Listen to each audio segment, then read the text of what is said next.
Hello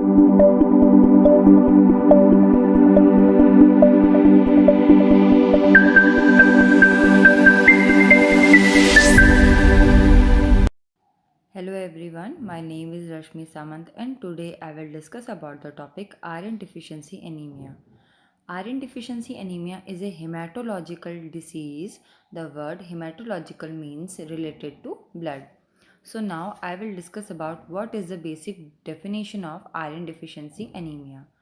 iron deficiency anaemia is common in people. जो iron deficiency anaemia होता है वो लोगों में बहुत ज़्यादा कॉमन होता है. Anaemia indicate a condition in which adequate amount of healthy RBC carrying oxygen to body tissue are absent in blood. Anaemia एक ऐसी कंडीशन होती है जिसमें जो हेल्दी आरबीसीज होते हैं जो ऑक्सीजन को बॉडी टिश्यू में कैरी करते हैं वो ब्लड में एब्सेंट हो जाते हैं या उनका जो अमाउंट होता है वो लेस हो जाता है. Iron deficiency anaemia occur due to lack of iron. जो आयरन डिफिशिएंसी एनीमिया होता है वो बेसिकली आयरन की कमी की वजह से होता है. Aetiology. Iron deficiency anaemia occur due to. Iron deficiency anaemia कुछ बेसिक रीजंस की वजह से होता है जिसमें फर्स्ट वन है blood loss. Iron is present in RBC. Blood loss automatically decrease iron content. जो आयरन होता है वो हमारे आरबीसीज में प्रेजेंट होता है तो जैसे ही बॉडी में से ब्लड लॉस होगा तो वो ऑटोमेटिकली जो आयरन का कंटेंट होगा उसको डिक्रीज कर देगा. Regular use of OTC pen relievers like aspirin causes gastrointestinal bleeding. अगर हम लोग रेगुलर बेसिस पे over the counter medication use करेंगे फॉर एग्जांपल एस्प्रिन तो वो गैस्ट्रोइंटेस्टाइनल ब्लीडिंग कॉज कर देंगे और जिस रीज़न की वजह से ज़्यादा अमाउंट में ब्लड बॉडी से बाहर निकल जाएगा और हमें आयरन डेफिशिएंसी एनीमिया कॉज हो जाएगा. सेकेंड पॉइंट है lack of iron in diet. Body receive iron from food. जो बॉडी होती है हमारी वो आयरन कंटेंट को फूड के थ्रू रिसीव करती है.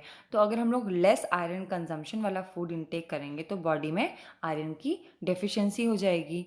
आयरन जो होता है वो बच्चों में और स्मॉल बेबी इन्फेंट में ग्रोथ और डेवलपमेंट के लिए बहुत ही ज़्यादा नेसेसरी होता है. तो अगर लेस आयरन कंजम्पशन की डाइट का इनटेक किया जाएगा तो चिल्ड्रंस में उनके ग्रोथ और डेवलपमेंट में डिस्टर्बेंस हो जाएगा.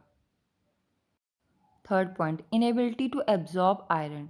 Dietary iron basically small intestine में एब्जॉर्ब होता है और उसकी वजह से वो ब्लड में पहुंच जाता है. अगर इंटेस्टाइनल डिसऑर्डर हो जाएगा किसी भी रीज़न की वजह से फॉर एग्जांपल अगर इंटेस्टाइनल बाउल डिसऑर्डर हो गया तो प्रॉपर वे में जो डाइट्री आयरन होगा वो इंटेस्टाइन में एब्जॉर्ब नहीं हो पाएगा और ब्लड सर्कुलेशन में नहीं पहुंच पाएगा. फोर्थ पॉइंट है प्रेगनेंसी. आयरन सप्लीमेंट जो होते हैं वो प्रेग्नेंट वुमेन के लिए बहुत ही ज़्यादा रिक्वायरमेंट होते हैं या नेसेसरी होते हैं क्योंकि जो फीटस की ग्रोथ होती है वो आयरन आयरन कंटेंट पे ही डिपेंडेबल होती है. तो प्रेगनेंसी में जो आयरन का डिमांड होता है वो बहुत ही ज़्यादा हो जाता है और अगर डाइट्री कंटेंट में आयरन की कमी की वजह से हमें आयरन डिफिशिएंसी एनीमिया होने के चांसेस ज़्यादा रहते हैं प्रेगनेंसी में. Sign and symptoms.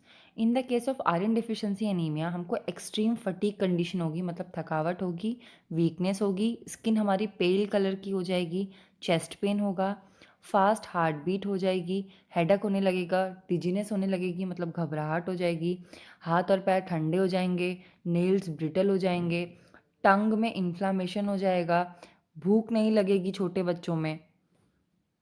Pathogenesis. The major reason behind occurrence of IDAR. जो आयरन डिफिशिएंसी एनीमिया होता है उसके होने के पीछे जो भी रीजंस हैं वो कुछ फॉलोइंग रीजंस हैं. फर्स्ट वन है लेस आयरन कंजम्पशन. अगर हम जो डाइट्री आयरन है उसका कंजम्पशन लेस करेंगे तो उस रीज़न की वजह से हमें आयरन डिफिशिएंसी एनीमिया हो जाएगा. सेकेंड पॉइंट है क्रोनिक हीमोरेजिस. मीन्स अगर हमारा जो भी पार्ट है बॉडी का उसमें हीमोरेजिक कंडीशन हो गई या अल्सर फॉर्मेशन हो गया या रप्चरिंग हो गई तो उस रीज़न की वजह से बॉडी से एक्सेसिव ब्लड बाहर निकल जाता है और आयरन डिफिशिएंसी एनीमिया होने के चांसेस बढ़ जाते हैं. माल एब्जॉर्प्शन. अगर कोई भी पर्सन लो डाइटरी सप्लीमेंट्स की वजह से कुपोषण का शिकार होता है तो उनमें भी आयरन डिफिशिएंसी एनीमिया होने के चांसेस ज़्यादा रहते हैं. High iron demand during infancy, pregnancy and lactation. Basically जो प्रेग्नेंट वुमेन होती है उनमें लैक्टेशन प्रोसेस के थ्रू और whole out the time period of pregnancy iron का जो डिमांड होता है वो बहुत ही ज़्यादा होता है, और इन्फेंट कंडीशन में बेबी के ग्रोथ और डेवलपमेंट के लिए भी आयरन कंटेंट बहुत ही ज़्यादा नेसेसरी होता है। तो इस ड्यूरेशन में भी हमें आयरन डिफिशियंसी एनीमिया कॉज हो सकता है। Chronic blood loss during monthly menstrual, जो मंथली मेंस्ट्रुअल साइकिल होती है उसमें अगर एक्सेसिव ब्लड का लॉस हो रहा है तो उस भी रीज़न की वजह से हमें आयरन डिफिशियंसी एनीमिया हो जाएगा। गैस्ट्रोइंटेस्टाइनल अल्सर और कैंसर, अगर हमारे जीआईटी ट्रैक में किसी भी तरीके का अल्सर फॉर्मेशन है और वो सीवियर है तो एक्सेसिव ब्लड के लॉस की वजह से हमें आयरन डिफिशियंसी एनीमिया हो जाएगा। Medication that bind with iron and impair it absorption are antacid. Antacid ऐसी मेडिकेशंस होती हैं जो आयरन के साथ बाइंड कर जाती हैं और उसके एब्जॉर्प्शन को प्रॉपर वे में नहीं होने देती। आयरन का जो एब्जॉर्प्शन होता है वो स्मॉल इंटेस्टाइन में होता है, तो अगर आयरन का प्रॉपर वे में एब्जॉर्प्शन नहीं हो पाएगा तो वो ब्लड सर्कुलेशन में नहीं जा पाएगा। डायग्नोसिस, आयरन डिफिशियंसी एनीमिया को डायग्नोस करने के लिए हम लोग कुछ बेसिक टेस्ट करते हैं, जिसमें फर्स्ट वन है RBC size and colour. Iron deficiency anaemia के जो पेशेंट होते हैं उनका जो आरबीसी होता है वो as compare to healthy RBC smaller होता है और पेल कलर का होता है। हिमेटोक्रेटिक एक टेस्ट होता है, इसमें जो ब्लड वॉल्यूम होता है उसका परसेंटेज लिया जाता है कि उसमें आरबीसी कितना ज़्यादा प्रेजेंट है। जो नॉर्मल आरबीसी कंटेंट होता है ब्लड में उसका रेंज होता है 34.9 टू 44.5 इन वुमेन और 38.8 to 50% in men. Haemoglobin test किया जाता है। एनीमिया बेसिकली हम इंडिकेट कर सकते हैं अगर बॉडी में लो हीमोग्लोबिन लेवल है हमारा। जो नॉर्मल हीमोग्लोबिन वैल्यू होती है वो होती है 13.5 to 17.5 gram per dL in men and 12 to 15.5 gram per dL in women. Ferritin test होता है, ये बेसिकली एक प्रोटीन होता है जो कि आयरन के स्टोरेज के लिए बॉडी में रिस्पॉन्सिबल होता है। अगर फेरिटिन प्रोटीन का जो कंटेंट है वो लो लेवल का होगा तो उससे हमें ये डिटरमाइन कर पाएंगे कि आयरन प्रॉपर वे में बॉडी में स्टोर नहीं हो पा रहा है। Additional diagnosis test basically endoscopy, colonoscopy और अल्ट्रासाउंड के थ्रू हम लोग जो भी जीआईटी ट्रैक में इन्फेक्शन, अल्सर या हीमोरेजिक कंडीशन है उसको हम लोग डिटरमाइन कर पाते हैं। Treatment, in the case of iron deficiency anaemia हम लोग आयरन रिप्लेसमेंट थेरेपी करते हैं, मतलब बाहर से हम लोग आयरन सप्लीमेंट्स देते हैं। Oral formulation of iron, iron की टैबलेट्स हम लोग प्रोवाइड करते हैं। Combination of iron with ascorbic acid, ascorbic acid के साथ आयरन का कॉम्बिनेशन देते हैं। Parenteral administration of iron is given, जो भी पर्सन ओरल आयरन कंटेंट नहीं ले सकते उनको हम लोग पेरेंट्रल रूट से भी आयरन कंटेंट देते हैं। IV infusion of supplement iron, और कभी कभी हम लोग जो भी आयरन सप्लीमेंट होते हैं उनका आईवी इंट्रावेनस इन्फ्यूज़न के थ्रू भी बॉडी में उसे पहुंचाते हैं। प्रिवेंशन, आयरन डिफिशियंसी एनीमिया से प्रिवेंट करने के लिए हमें जो भी डाइट है हमारा उसको इम्प्रूव करना चाहिए, ज़्यादा अमाउंट में आयरन कंटेंट इनटेक करना चाहिए। आयरन फोर्टिफाइड फूड लेना चाहिए, ऐसा फूड लेना चाहिए जिसमें आयरन ज़्यादा अमाउंट में हो।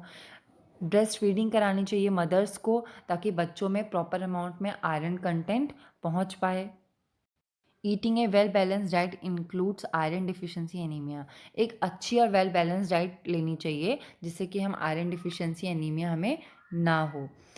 कॉम्प्लिकेशन, आयरन डिफिशियंसी एनीमिया के केस में हार्ट प्रॉब्लम में जो हमारा हार्ट बीट है वो इरेगुलर हो सकता है, हार्ट इनलार्जमेंट हो सकता है और हार्ट फेल्यूर भी हो जाता है।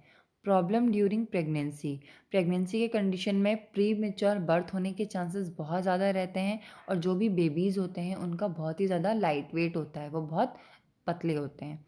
ग्रोथ प्रॉब्लम में एनीमिया कंडीशन हो जाएगी, डिले ग्रोथ एंड डेवलपमेंट, बच्चे का जो भी है वो ग्रोथ और डेवलपमेंट प्रॉपर वे में नहीं हो पाएगा और उसको अदर इन्फेक्शंस भी हो सकते हैं।